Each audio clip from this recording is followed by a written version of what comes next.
జాలీ LB remake చేసినప్పుడు అదొక shock జనాలకి. ఆ. ఎందుకంటే అక్కడ అర్షద్ వార్సి చేసిన సినిమా, ఆ తర్వాత దానికి తెలుగులో చాలా మంది పోటీ పడ్డారు ఆ సినిమా రైట్స్ని తీసుకొని రీమేక్ చేయడం. అంటే ఇంచుమించు పెద్ద స్టార్ హీరోలే దానికోసం చేద్దాం అనే దానికి వెళ్ళిన తర్వాత సడన్గా సప్తగిరి చేసేటప్పటికి చాలా మందికి ఒక చిన్న షాకర్ అది. అవును. అంటే ఫస్ట్ ఆఫ్ ఆల్ అంత ఎమోషన్ క్యారీ చేయగలడా లేదా అనేది, ఎందుకంటే అప్పటిదాకా చూడలేదు మిమ్మల్ని ఎమోషనల్ అవును.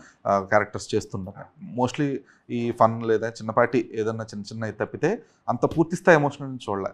సో ఆ టైంలో కొంచెం ఆ భయం ఉండిందా, కొంచెం ఏమైనా పెద్ద రిస్క్ తీసుకుంటున్నాం అనేది జాలీ ఎల్బీ ఉండింది, తప్పకుండా ఉండింది. ప్లస్ దాంట్లో డైలాగ్స్ వచ్చి పరశురి బ్రదర్స్ వాళ్ళు ఇచ్చిన ధైర్యం కావచ్చు, ఆపోజిట్లో సాయి కుమార్ గారు కావచ్చు, ఈ వీళ్ళందరూ ఇది మేమంతా జనరల్గా నేను డైలాగ్స్ రాయాలంటే నేను రాసేస్తాను. సాయి కుమార్ గారు ఆయన కొట్టిన పిండి, నువ్వు నీ ఆర్గ్యుమెంట్ కరెక్ట్గా ఉంటేనే ఈ సినిమా జనాల్లోకి వెళ్తుంది. నువ్వు ఏం హోంవర్క్ చేస్తావో నాకు తెలియదు, నీ ఆర్గ్యుమెంట్ వర్కౌట్ అయిందంటే సినిమా హిట్, ఇది ఎక్కడికో తీసుకెళ్తుంది. నువ్వు ఏమాత్రం చిన్న పొరపాటు చేసినా కూడా ఇది చెత్త కుప్పలో పడాల్సింది, అర్థం చేసుకో అని చెప్పి.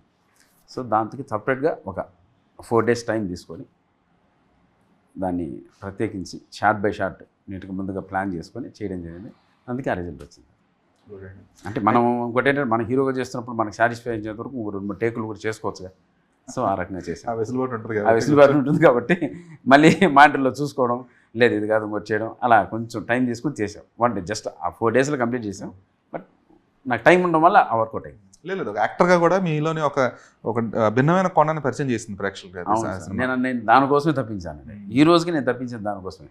నేను అవి కూడా చేయగలను, నన్ను నమ్మండి అని చెప్పడం కోసమే సప్తగిరి ఎక్స్ప్రెస్లో దానవీర సూర్ కన్నా సింగిల్ షాట్ చెప్పడం జరిగింది. ఎల్ఎల్బీలో కోర్ట్ ఆర్గ్యుమెంట్స్ కానీ ఇవన్నీ చేస్తేనే మనం ఇంకో యాంగిల్ కూడా ఉంది. అది ఫస్ట్ కొంతమంది డైజెస్ట్ చేసుకోరు, ఇది ఎక్కువ చేస్తున్నాడేమో రకరకాలుగా ఉంటుంది. అవన్నీ కూడా ఏంటంటే మనకు ఫ్యూచర్కి నాంది అవుతుంది. నేను అవి చేయబట్టే ఈరోజు ఈ సినిమా వచ్చింది.